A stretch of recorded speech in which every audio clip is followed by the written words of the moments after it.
А цяпер пачынаем эфір. Ну што, сябры, калі Александр Кнырович сказаў, што пачынаем эфір, значыць пачынаем, асабліва пасля такога разагрэву. 12:01 ў Беларусі. Вітаю блогера Александра Кныровича ў студыі Еўрарадыё. Прывітанне, Александр. Дзень добры, Павел, дзень добры, паважаныя сябры. Ну, я ж не просто так на гітары заіграў, так? Ну, для стварэння пазітыўнага настроя. Канешне, але ёсць у гэтым і асобны сэнс. Як толькі скончыцца гэты эфір, мы з Павлом сядаем да машины, едем на Тутаку, и там можно будет с нами сустрэцца. Сегодня ты, кто доедут до Тутаки, напэўна, и завтра с Павлом. Так? Можа, нават на гітарах там поиграем, да? Ну, на одной. На одной, у двоих. Да, сябры, фестываль Тутака пачынаецца просто сёння, будзе адбывацца ўсе выходныя. Там, конечно, не крыху дзіўны лайнап гэтым разам, як для мяне.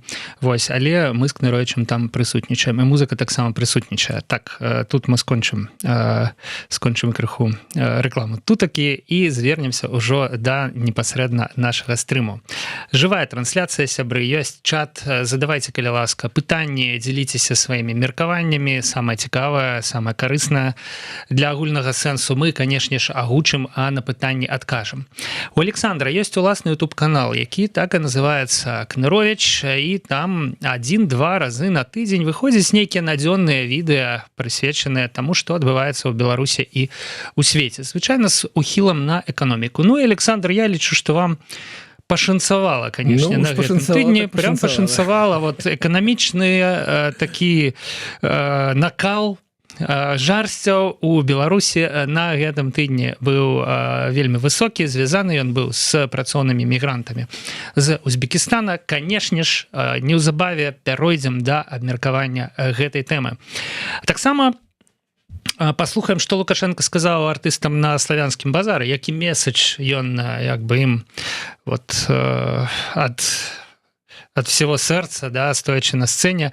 Я думаю, не толькі ім, а ў прынцыпе ўсім беларусам, да, вот што трэба рабіць, каб все было добра, да, у свеце, якім кіруе Лукашенко. Да? Ну і да суседзяў пяройдзем крыху, абмяркуем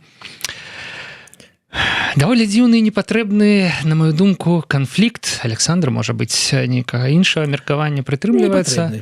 Непатрэбны. Сыдземся, патлумачым вам, чаму это канфлікт непатрэбны. Карацей, канфлікт паміж першым дарадцам Святланай Ціханаўскай, Франкам Вячоркам і беларусамі, якія жывуць ва ўкраіне, я так разумею. Канфлікт, які, ў прынцыпе, адбыўся ў каментарах у Фейсбуку. Я не ведаю, ці часта вы, сябры, чытаеце каментары у Фейсбуку пад допісамі, да? Там цяпер ботамі насрана. Ну, боту відаць. Калі насрана ботамі, то, канешне, іх, ну, ты можаш заўважыць, якія каментары ад боту, якія ад рэальных людзей. Да, але вот гэты выпадак, ён цікавы тым, што туды прыйшлі ў каментары і пачалі каментаваць каментары. Зусім не боты. Ўжо зусім не боты, а абсалютна нармальныя і далёка не апошнія людзі. То бок, вот такі абмен, перапалка каментарамі ў Фейсбуку раптам набыла міждзяржаўнае значэнне. Міждзяржаўная бойка в Фейсбуку. Вот так вот і живем, у прынцыпе. Да? Але я павінен заўважыць, што, канешне, ну, так, мы гэта на палоў жарту, але да мяне даслалі пытанне наўпрост, і попросили, каб я адказаў, і пакуль у нас стрым, мы кожны раз запрашаем вас, пішыце каментары, задавайце пытанні, каб мы маглі адказаць на тое, што вас цікавіць, то, конечно, мы не можам не адказаць, не заўважыць гэтую тэму. Да, ну і яшчэ у фоне у нас, конечно, будзе 9 жніўня 2026 года. Гэта дата, якую вот Александр чакае ўласна, напрыклад, для того, каб зрабіць чекап коаардынацыйнай радзе. Гэта дата, якая звычайна ўвогуле існуе для того, каб, ну, паглядзець, а што ж мы вот за год ці вот за 6 гадоў, да, вот як вот гэта вся сітуацыя развіваецца, куды яна рухаецца. Ну і будзе канферэнцыя «Новая Беларусь», што там будуць абмяркоўваць, ці ёсць увогуле сэнс там нешта абмяркоўваць. Таксама пра гэта можам пагаварыць, калі хопіць часу. Ну, а цяпер да нашых родных узбекаў. Я думал, что пачнем славянского базара, але не, да, Александр, узбеки. Ой. Па-першае, я хочу сказаць, што нічога не маю супраць працоўных мігрантаў з любой краіны. Сам фактычна з'яўляюся ў Польшчы. Ну так. Працоўным мігрантам з усходу. Як бы.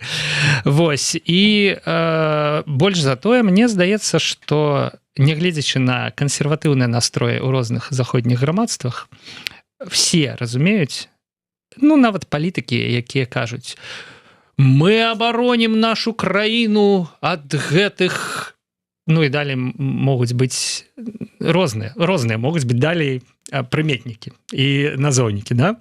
Вось, все роўна нават яны разумеюць, што без працоўных мігрантаў ніводная краіна развівацца нармальна не можа. Без мігрантаў адтуль, дзе каэфіцыент нараджальнасці высокі, а заробкі нізкія, вот краіны, дзе каэфіцыент нараджальнасці нізкі, а заробкі высокія, існаваць не могуць. Але вот у выпадку з Беларусю нешта все вот адбываецца не так. З пакістанцамі не так, з узбекамі не так. Менавіта гэтаму было прысвечанае відэа на канале Александра. Александр, ну, давайте поговорим про гэта. Што? Давайте поговорим. Ну, я забіў відос, ён на 16 хвілін, то бок трохі больше, даволі доўгі. Чаму? Таму што мне было жаданне для маіх гледачэй і для гледачэй Еўрараду, калі яны перайдуць і паглядзяць цалком відео, распавесці не толькі пра тое, як падманулі узбекаў у Беларусь, а іх падманулі. Ну, просто падманулі. Але і ввогуле, адкуль у нас праблема ўзялася, як намагаліся вырашыць, як яна не вырашаецца цалкам і з узбекамі, і з пакістанцамі, і з беларусамі, і з кім толькі яна не вырашаецца. Вось. І таму, ну, мы ўсе ведаем, што адбылося. Как бы узбекам паабяцалі 900-1200 долараў заробку ў Беларусі. Паабяцалі узбекам, прычым паабяцалі іх улады. Я звярнуў увагу, што калі узбекі пакрыўдзіліся трохі на тое, што ім прапанавалі в Беларусі, яны звярталіся не да Лукашэнкі. Узбекі не звярталіся да Лукашэнкі, яны звярталіся да улад Узбекістана са словамі: хлопцы, вы нас падманулі, верніце нас назад, домой. Чаму? Таму што вось паабяцалі ім 900-1200 долараў заробку, яны прыехалі да Беларусі, іх паселілі дзесьці ў Віцебску і сказалі: ніякай тысячы не будзе, будзе 500, і з гэтых 500 вы будете плаціць за пражыванне вось гэтаму клапоўніку у абшчыжыцці, якое патрабуе рамонта, вы будете самі себе шукаць прадукты, і узбекі вырашылі, што калі так будзе, то іх застанецца 200 долараў на месяц за ўсіх, пасля ўсіх трат, а гэта менавіта тое, што імеюць у Узбекістане. У Узбекістане сярэдні заробак 540 долараў зараз, няма ніякага сэнсу лецець да Беларусі, каб зарабіць как бы 500 долараў, аддаць нешта как бы в Беларусь. І неяк яны звярнуліся вельмі бурна да сваіх уладаў, гэта разышлося па беларускім, канешне, медыа, таму што это зусім не беларускі паводзін. Беларусы бы, ну, беларусы прызвычайны да такіх умоў. Гэта узбекі чамусьці думалі, што яны лецяць кудысьці ў Еўропу, у Польшу, Літву, вось, побач ёсць Беларусь, так? Вось. Ну, а калі перайсці да агульнага пытання, то ведаеце, адкуль берецца 1000 долараў, якая абяцаецца узбекам ці камусьці яшчэ? Гэта ўвогуле дзіўная лічба, калі мы кажам пра беларускую сельскую гаспадарку. Так, не, ведаеце, калі Лукашенко пытаецца у кіраўніка аблвыканкама, якіх он называе чамусьці губернатарамі, а колькі у цябе заробак у сельскагаспадаркі, то які-нибудь Каранік, не ведаю, зараз Каранік уже не... Не, Каранік не, але вот Юрий Хаджимуратович, как там, я не памятаю, Караев, да, вот. Ён апавядае 1000 долараў. Ён в гэты момант хлусіць. Ён в гэты момант хлусіць 2 разы. 2 разы. Першы раз, потому што не 1000 долараў. Таму што сярэдні заробак у беларускай сельскай гаспадарцы адсоткаў на 20 ніжэйшы за сярэдні заробак па Беларусі. Таму гэта будзе не 1000 долараў, а там будзе 800. Другое, ён называе лічбу брута, а узбекі кажуць пра лічбу нета. Гэта яшчэ мінус 14%. Астаецца падаткі, конечно, астаецца тыя самыя 700, але а далей пачынаецца самае цікавае. Ведаеце, вось калі у вас ёсць па сярэднім па галіне, я ведаю, што сейчас нейкія людзі, якія ведаюць, якія заробкі ў Беларусі, у сельскагаспадарцы скажуць, якія 700. Давайте пакуль оставим на гэтым месцы. Гэта заробак агулам па галіне. Но вы намагаецеся завлечь людзей не агулам на галіну і не на нейкія дарагія месцы. У вас же вакансіі самыя танныя. І калі открываешь ты банк вакансій, рэспубліканскі банк вакансій, і убіваеш, можете за мной зрабіць тое самае, у вас таксама атрымаецца. животновод по-русски. Животновод. У вас отчиняются вакансии. Ты бачишь? 870-1200 рублёў. Не даляраў, рублёў. І вось гэта менавіта тыя вакансіі, на якіх і не хапае людзей.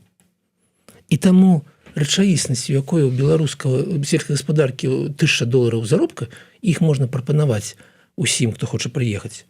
Ну, не ведаю, пакістанцам, узбекістанцам, зімбабвінцам, бірманцам, нынешнім мьянмінцам, усім. Так вось, у яго адна рэчаіснасць, а насамрэч гэта 970 рублёў, як і прапанавалі на беларускай чыгункі пакістанцам, якія жадалі прыехаць працаваць на беларускай чыгунку. Вось. І таму сапраўдная лічба, якую могуць прапанаваць у Беларусі вось па гэтым вакансіям, яна будзе вагацца, яна не будзе $500 чыстымі. Мы не можам прапанаваць $500 чыстымі, таму што вакансій ёсць на грошы значна менш. І таму вось агулам сітуацыя 160 тысяч людзей не хапае ў Беларусі ў эканомікі.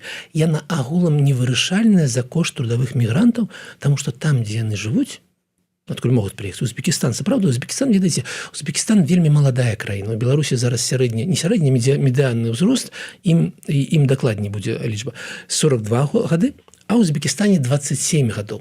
Там вельмі маладое насельніцтва, яно вельмі бурна расце, там уже 37 мільёнаў чалавек, і калі б... Медыянны ўзрост, давайте патлумачым, гэта палова людзей. Так. Маладзейшая, палова людзей старэйшая. Так. Да? То бок ва Узбекістане палова насельніцтва маладзейшая за 27 гадоў. Так. А ў Беларусі палова старэйшая за 42 гады. Да. Гэта тое, аб чым казаў Павел, пра каэфіцыент нараджальнасці, розныя умовы ў розных краінах. І таму сапраўды мог бы быць патэнцыял пераезда з Узбекістана на Беларусь маладых людзей, але вось такія умовы, то бок, ведаеце, у гэтых умовах не будзе ніякай масавай міграцыі да Беларусі, і не можа быць вырашаная праблема недахоп працоўных рук у Беларусі за кошт трудовых мігрантаў. Таму у нас, таму мы ведаем, што запрашалі 150 тысяч чалавек з Пакістану, пакуль прыехалі 220. Чамусьці не едуць. А узбекі ў Беларусі ёсць. У Беларусі прадстаўнікі Узбекістана, там не толькі узбекі, розныя нацыянальнасці, але грамадзяне Узбекістана, яны навучаюцца ў медычным універсітэце. Яны ўжо працуюць дактарамі, у тым ліку ў Мінску. Яны працуюць у мінскім таксі, але не працуюць на тых месцах, дзе вось малыя заробкі. І ведаеце, каб яны прыехалі до Узбекістана, не патрэбна даже міждзяржаўную умову. Яны самі прыязджаюць, самі навучаюцца, самі працуюць, ніяк не звяртаючы ўвагу на Лукашэнку і Мірзіёева, які зараз з'яўляецца прэзідэнтам Узбекістана, які таксама аўтарытарны кіраўнік, але ён намагаецца рабіць выгляд больш-менш прыстойны для краін Захада, і яго такой твар прымальны. Вось, таму вось такая історыя, вось аб гэтым я распавядаю, вельмі цікава, конечно, вельмі эмацыйна выглядаюць гэтыя узбекі, якія кажуць, нам абяцалі адно, а мы атрымліваем вось гэта, і вось гэта, і паказваюць свае, ведаеце, свае гэты прыборы для едыка, які ім выдалі. А я гляджу, гэта таксама тое самае, што даюць в СІЗА. Толькі там відальцы не даюцца за толькі лыжкі і вось карыцца. І вось ім выдалі тое ж самае. Чым узбекі адрозніваюцца ад зэкаў? Да нічым. А вось пішуць у каментарах гледачы з Казахстана, што каля 1 мільёна узбекаў працуюць у Казахстане, зарабляюць $900 тысяч за месяц. І вот як бы пытанне, да? Вот фактычна суседні Казахстан, можна ездзіць дадому, не трэба чартарнымі рэйсамі лётаць.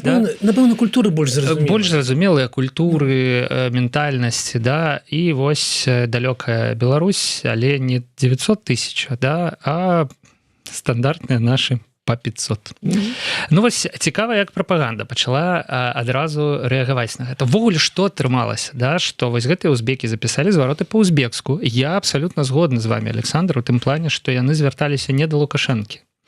Вот ізноў ён неяк прапетлял, да? Вот яны не лічаць, што ён іх падмануў, оказывается. Яны лічаць, што іх падманулі тыя, хто іх адпраўляў з Узбекістана вот туды ў Беларусь на заробак в 1200, а аказалось заробак там по 500. Да. І бруднымі, по 500 бруднымі.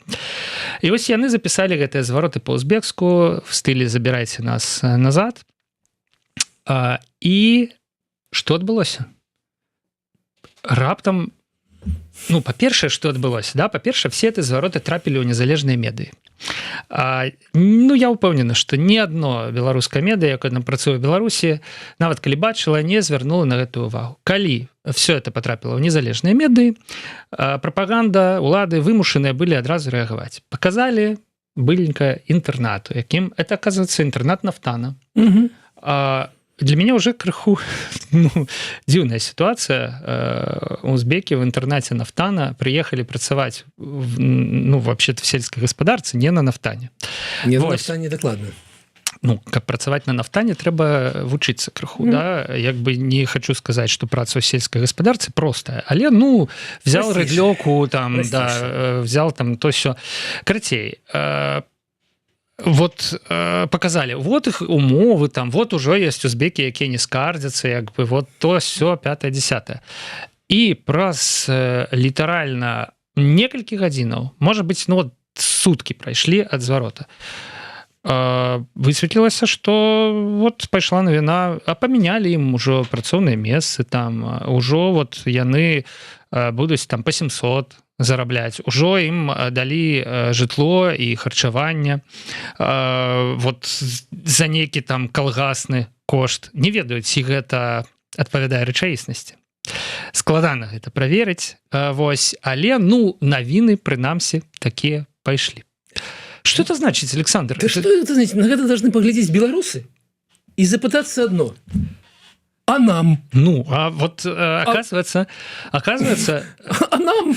Коли ты начинаешь записывать, вот я думал, як повернуть. Я хотел сказать, коли ты узбек, то у тебя в Беларуси больше правов, чым коли ты беларус. Па-першае, да? Давайте ў гэты бок павернем. Вось, а з іншага боку, калі ты пачынаеш, ладно, калі ты узбек, мы тут не будем... Калі ты пачынаеш скардзіцца па-узбекску, гэта даходзіць... Да, это, магчыма, так, вы думаете, такі бумеранг, да? Это дайшло спачатку до там Ташкента, да, пасля, значит, Рэха Ташкента, да, а что там у вас адбываецца? А мы... Навінавае радио для Беларусі. Рэха Ташкента. Карацей, будзе 4000 узбекаў у бліжэйшы час, гэта вядома. Планавалася, да? Іх планавалі прывозіць па 500 за месяц, то бок, у прынцыпе, такімі партыямі. І вот тут у мяне таксама да гэтага плана пытання. Высокі сезон у сельскай гаспадарцы, это вот цяпер. Як бы, да? Хіба верасень яшчэ. Да. Пакуль іх лета, верасень, верасня, да, павінна было быць 500. Так, калі па 500 за месяц, реально, такі быў план, яго агучылі, да? Значится, это 4000 человек, это 8 месяцаў. То бок, у прынцыпе, некаторыя узбекі прыедуць у Беларусь зімой. Калі ў сельскай гаспадарцы, шчыра, па-першае, нашмат менш працы, а па-другое, нашмат ніжэйшыя заробкі. Так. Бок, улетку камбайнёр сапраўды можа зарабіць камбайнёр, кіроўца, да? Так. Вот. Но гэта праца цяжкая. Да, это праца 14 гадоў. Ад відна да відна, як бы, да, вось. А узімку, конечно, ёсць гэта малочныя фермы, трэба даглядаць кароў, там, ёсць што рабіць у сельскай гаспадарцы, але гэта не лета, дакладна. І вось тут у мяне ўзнікае, як звычайна, вось гэта вот ощущение того, як все гучала, калі узгаднялі, да? Які класны план, зараз дамовимся з Мірзіёевым, узбекі, земля, там, прыязджайце, у вас мало вады, у нас шмат землі, у нас няма каму працаваць. І як гэта ўсё, як бы, реалізуецца. Вось. Па-першае, Павел как бы зрабіў гэта, канешне, выснова дня. Гэта как бы гэта зіма, гэта не лето. У сельскай гаспадарцы ўсё ж таки. Я не зусім уже. У меня добрый настрой сегодня, пожалуйста, сябры, простите меня за, пробачьте меня за гэта, конечно, шмах смеха, но чамусьці я себе уяўляю, ведаеце, такая зіма, такі, ведаеце, уже стемнело, неяк луна свеціць, такая вот поле, снег лежит, и такая семья узбеков стоит посреди этого поля, и их так заметает. потихонечку у Беларусі. Ну, вы, Александр, маеце рацыю, у прынцыпе, настрой у вас добры, але узбекі то не ведаюць яшчэ беларускай зімы. Ну, не ведаю, яшчэ... не, Павел, я ніколі не быў там у Цэнтральнай Азіі, но я так разумею, што там вельмі вялікі разброс тэмператур, што яны ведаюць, што такое минус 40. Так. Ну, окей. Тады беларуская зіма іх не здзівіць, у адрозненне ад беларускіх рэалій. А давайте далей. Павел, прабачце, одну яшчэ за увагу, ведаеце, чаму відос набраў, напэўна, там уже пад 40 тысяч праглядаў, таму што туды прыйшлі менавіта прадстаўнікі Узбекістана і пачалі каментаваць, як з іх боку гэта все. Як з іх боку это все? Ох, яны там не лезуць за словам у кішэню, да?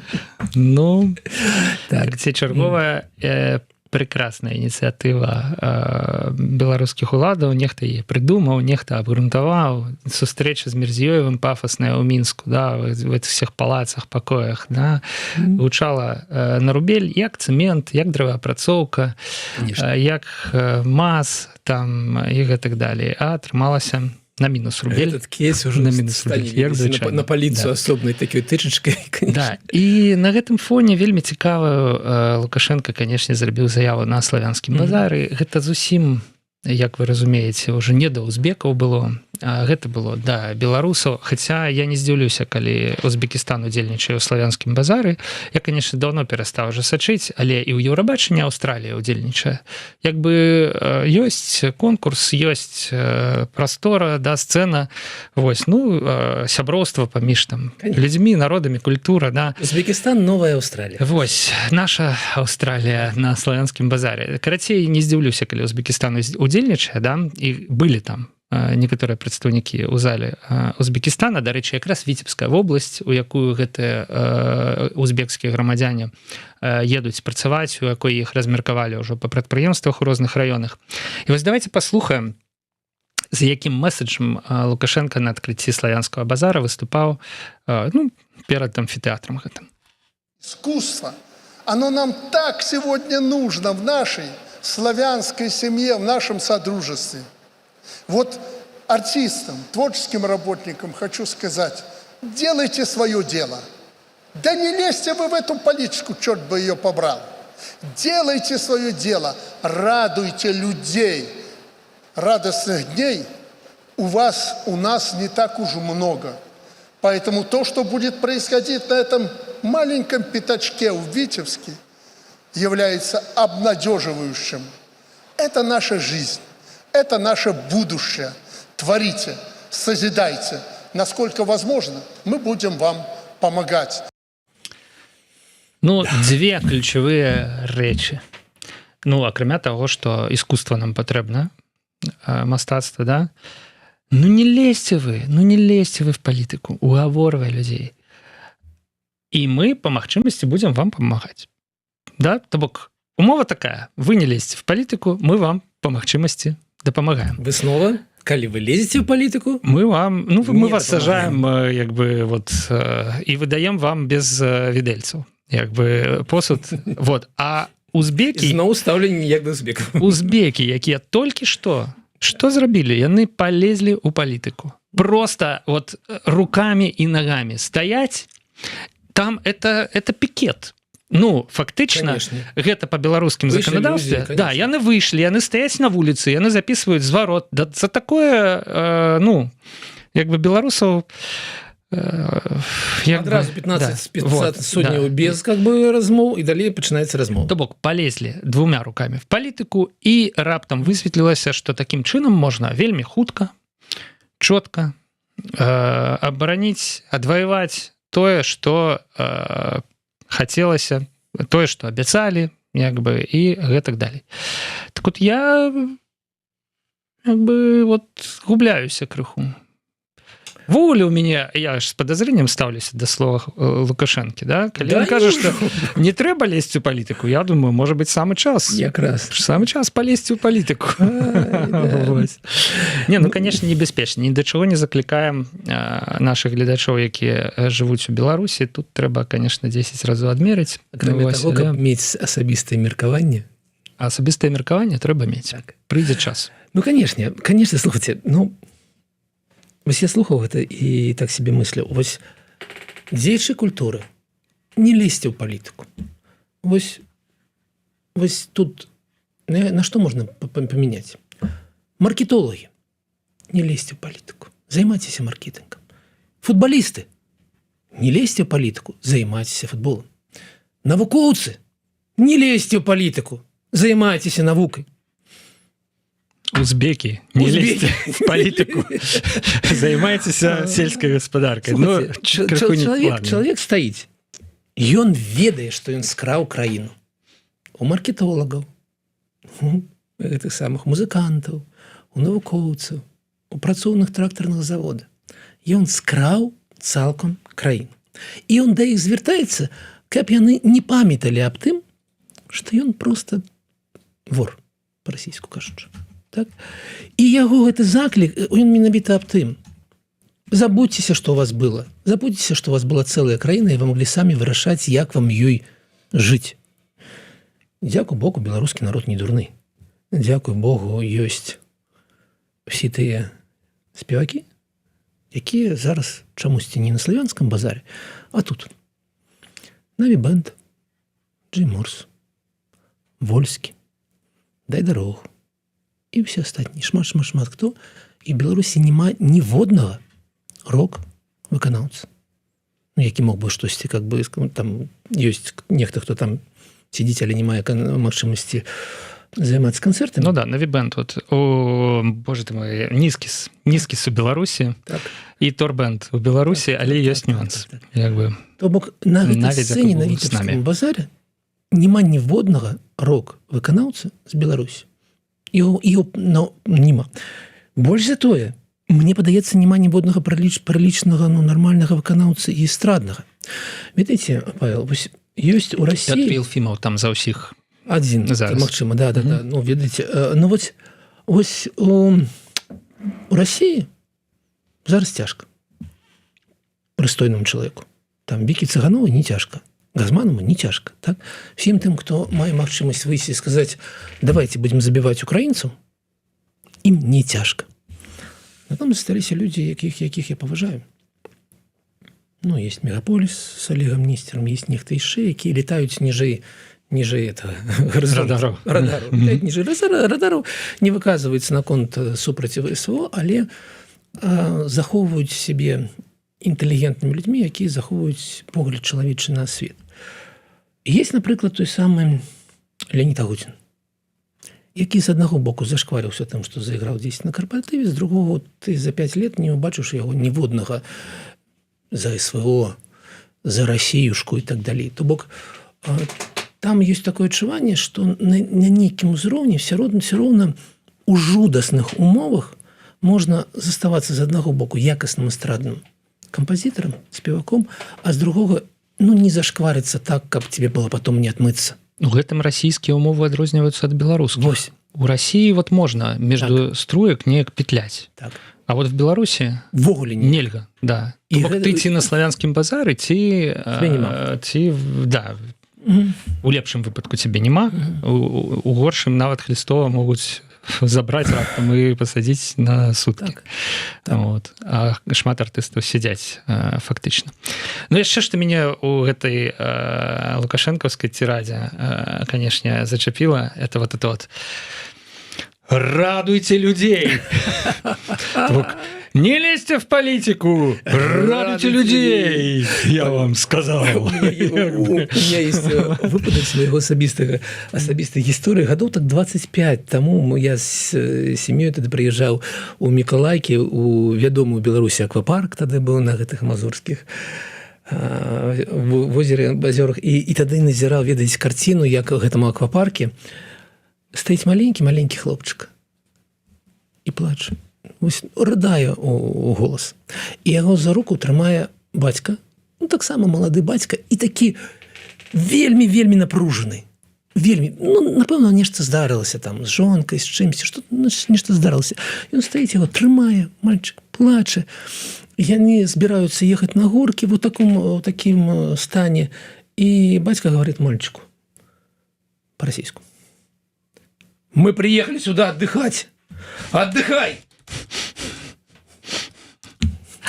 Ну что ж, Радуйте людзей. Радуйте людзей. Ось, Александр, час пераходзіць да нашай трэцяй тэмы, да вось гэтых фейсбучных дэбатаў.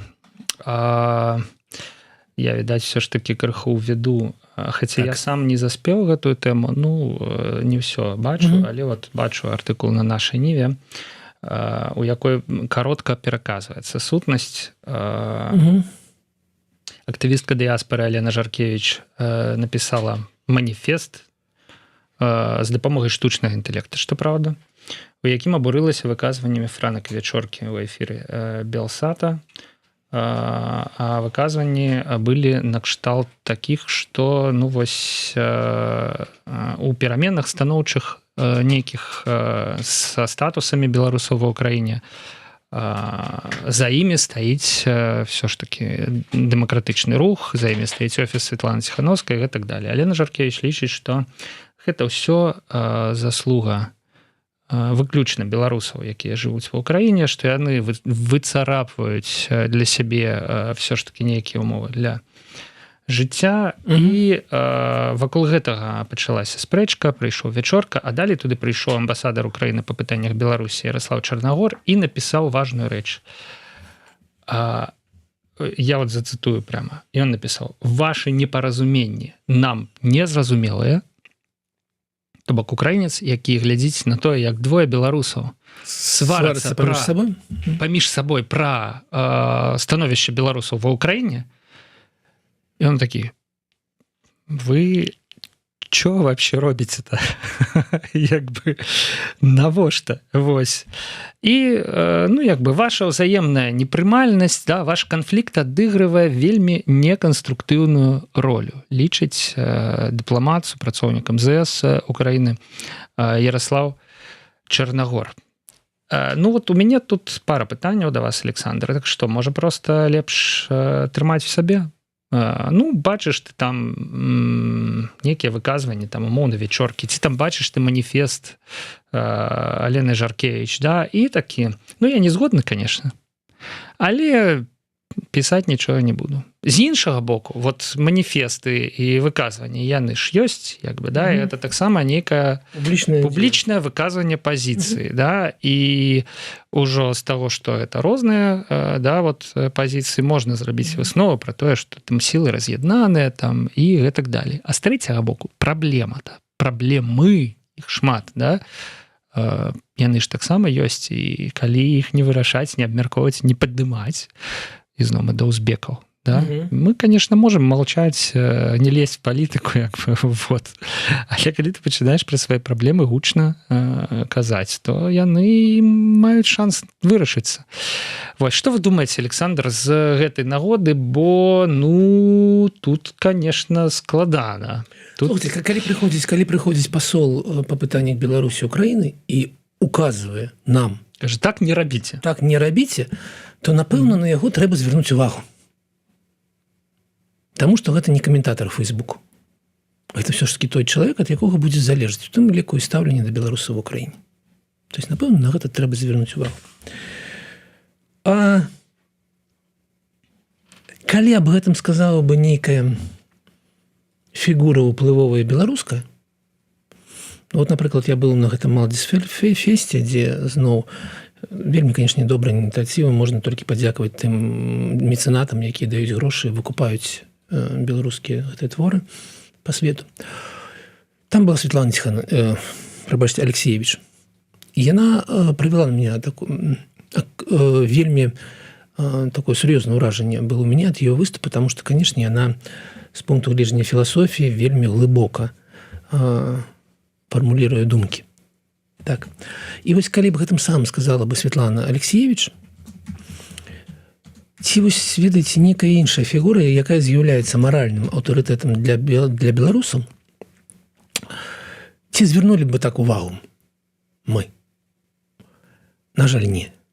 А хацелася б, каб мы маглі звярнуць увагу на то, як мы сварымся паміж сабой праз выказванне нейкай беларускай такого маральнага аўтарытэта, кшталту Алеся Беляцкага.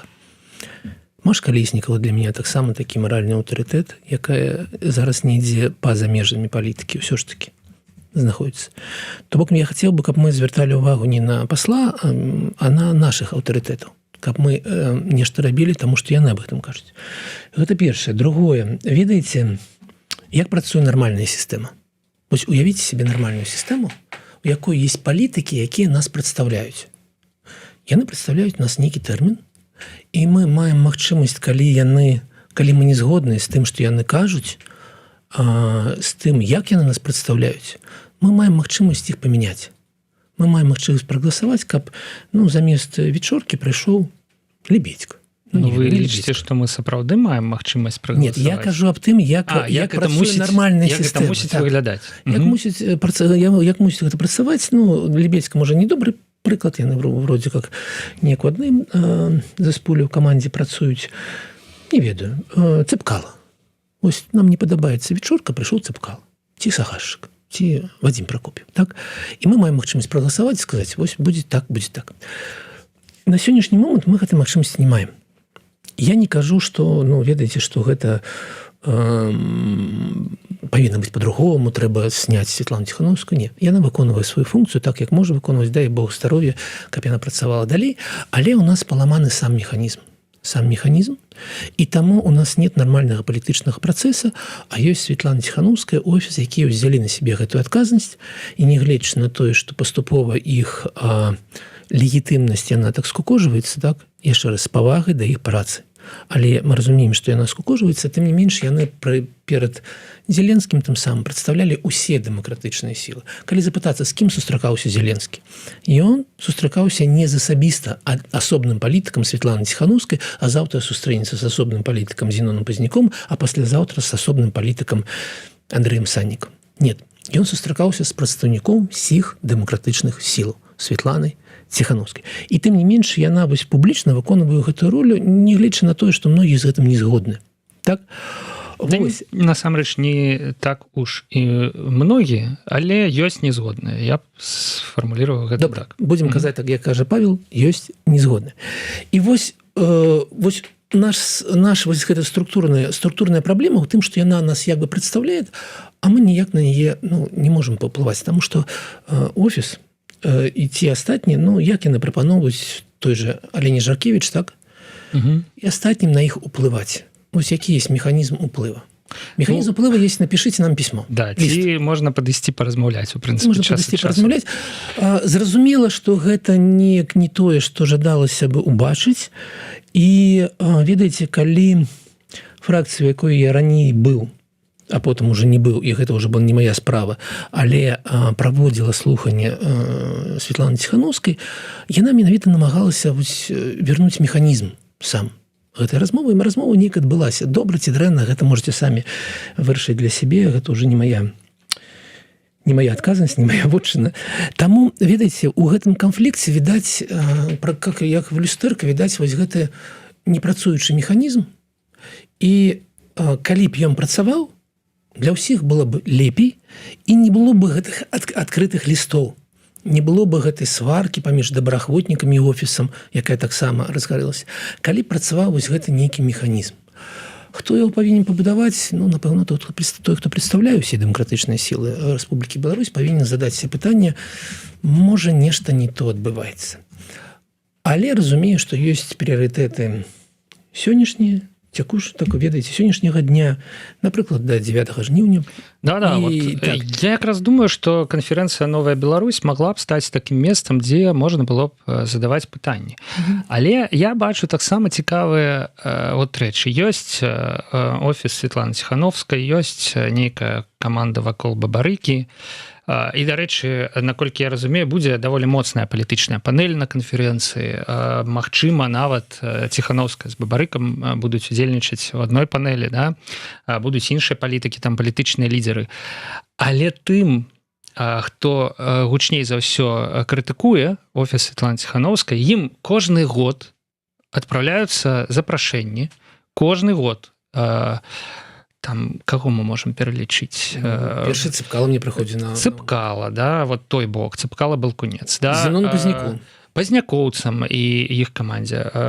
Тых, хто сканцэнтраваны вакол Радзіны і Саннікава, напрыклад, да. Кожны год, з года ў год, да, і іх чамусьці няма як бы у выніку, да, ні на панелях, і наколькі я вот чую, чаму іх няма, да, што яны самі адмаўляюцца вот ісці і вот у гэтую публічную дыскусію задаваць пытанні. То бок, як тыповыя беларусы вот в Фейсбуку пісаць як бы якія все дрэнныя, окей, гадамі, да, а вот выйсці і сказаць у вочы як бы, да, і мець небяспеку у адказ што-небудзь пачуць як бы, да, вот мы нават па стрымах на Еўрарадыё гэта бачым, яны все па чарзе да нас ходзяць, ніхто не хоча прыйсці і вот значится как вот уже вот этот прав, вот все, как было вот ясно, что вот яны сустрэліся, абмеркавалі і вот. Ну, я павінен звярнуць вашу увагу, што на Мальдзіс-фесце выступал Николай Халезін, магу зараз ужо там лічыць яго сваім, если не сябрам, калі не сябрам, то таварышам добрым, таму што я вельмі часта з ім чамусьці сустракаюся. Вось. І яго там, яго праз пытанне, яго вельмі крытыкавалі. У яго быў вельмі добры выступ і гэта цікавае пытанне аб тым, як прасоўваць беларускую культуру ў свеце. Ён вельмі цікавыя рэчы казаў. Я быў здзіўлены, ну, саму напрамку думкі. Добра было. Але яго там пабілі праз пытанне, ведаеце, яго таму, як рабілася біенале, беларускія павільёны біенале, што яго рабілі ён сам, яго жонка, яго дачка, і вось та была такая моцная, так, моцная была дыскусія. Хто вам дазволіў вашай сям'і як бы выступаць ад імя ўсіх беларусаў на біенале ў Венецыі? Я так вот груба сфармулюю, а менавіта так і было гэта пытанне. І Николай змог адказаць неяк, і ну вось гэта было, ну гэта было цікава, таму што пытанне сапраўды яно так вісіць у прасторы, нягледзячы на тое, што сама беларуская частка яна была адзначана тым, што яна была цікавая, і сапраўды Financial Times пісала аб тым, што гэта адзін з найцікавейшых гэтых павільёнаў на біенале, нягледзячы на тое, што ён не ў асноўнай праграме. Вось, і таму, кажучы пра вось вашу прапанову, што месцам такіх спрэчак можа быць канферэнцыя, я разумею, то есть я з ёй згодны, але я разумею і тых палітыкаў, якія, ведаеце, такое вельмі такое тонкае такое пытанне, калі ты прыходзіш на чужую імпрэзу, якая спланавана так, як патрэбна гаспадарам, і у тебя ёсць магчымасць выступу там 5 хвілін і 2 пытанні. І гэта трохі нероўныя умовы. І таму тое, аб чым кажа Павел, калі б гэта была дыскусія ў эфіры Еўрарады, вось так 1 на 1 і на працягу гадзіны, как можна было, ведаеце, калі людзі размаўляюць паміж сабой доўга, гэта іншая размова, чым калі ў ёсць пытанне задаць адно вострае пытанне, то якога, конечно, можна уйти у бок і ад яго не адказваць, і неяк з гэтым як жыць далей. Таму канферэнцыя так, але мне падаецца, для здаровага палітычнага працэса было б шмат цікавей, калі б у нас все ж таки былі рэгулярныя дэбаты на Еўрараду, і калі б бакі сустракаліся паміж сабой і размаўлялі. Нам да гэтага яшчэ вельмі далёка, але як у тым анекдоце, так яшчэ і не горад. У нас яшчэ года 4 точна ёсць для таго, каб перабудавацца неяк і быць больш эфектыўным. Скажу толькі адну рэч на канферэнцыі. Дзякуй Богу, я буду мадэратарам адной з панелей, і з той панелі, якая мне вельмі цікава. Там будзе вельмі моцны састав удзельнікаў. Я арганізую прадстаўнік АПК па эканоміцы Аліса Рычэнка. Дзякуй за запрашэнне быць мадэратарам. Вось, там будзе Крук, там будзе Лев Львовскі заявлены, Юлія Міцкевіч, Анатолій Лебедзька з пазітыўнай альтэрнатывай, і мы будзем на працягу 1,5 гадзіны абмяркоўваць тое самае, аб чым размаўлялі 7 выпускаў, на жаль, толькі 7 выйшла, планавалі 10, но, магчыма, мы працягнем гэтую размову. Беларусь пасля Лукашэнка, якія рэформы патрэбны Беларусі, каб яна не толькі перажыла Лукашэнкі, але і стала сапраўднай еўрапейскай сусветнай краінай для жыцця, як раней казалі. Напрыканцы першага дня гэта будзе апошняя панель, і гэта тое, што для мяне самога цікава. І таму я буду там удзельнічаць якасці мадэратара, спадзяюся, што будзе дыскусія. Я буду намагацца задаваць вострыя пытанні, а не гладзіць па галовах нашых. Гэта будзе 9 жніўня Сёння у нас з Александром па праграме тутака, і наш вось гэты стрым сённяшні мы на гэтым скончым, сябры. А праз тыдзень, я думаю, вернемся ў гэтую студыю і працягнем абмяркоўваць важныя галоўныя тэмы ў эканоміцы і палітыцы Беларусі і свету. Дзякуй, Александр, што Дзякуй, Павел, прышлі. дзякуй, паважаны сябры. Дзякуй і да пабачэння.